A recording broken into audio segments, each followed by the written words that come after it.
অপেশাদার police কর্মকর্তা এবং সদস্যদের চরম উচ্ছৃঙ্খল আচরণের কারণেই জনমনে আস্থার সংকট তৈরি হয়েছে, এমনটা জানিয়েছেন ডিএমপি কমিশনার মোহাম্মদ মাইনুল হাসান।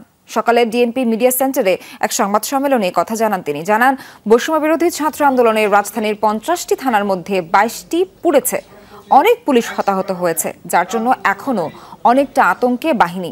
তাই পুলিশ পূর্ণরূপে ফিরে আসতে কিছুটা সময় লাগবে।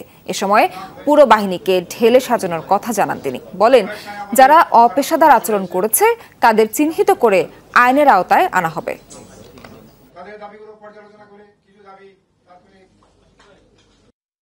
আপনাদের প্রতি অনুরোধ, কোন ধরনের অপরাধমূলক কাজে অংশ নেবেন না। যে যেখানে আছেন সকলেই আইন ও বিধি মেনে চলুন। আমরা সবসময় আপনাদের পাশে আছি। একই সাথে আমরা আপনাদেরও সহযোগিতা কামনা করি। দেশের এই ক্রান্তিকালে পূর্ণাঙ্গ পুলিশ সেবা পেতে একটু হয়তো সময় লাগতে পারে। আমাদের উপর আস্থা রাখুন। আমরা আমাদের সর্বোচ্চ পেশাদারিত্ব দিয়ে ঢাকা মহানগরীর আইন শৃঙ্খলা রক্ষায় চেষ্টা করে যাব।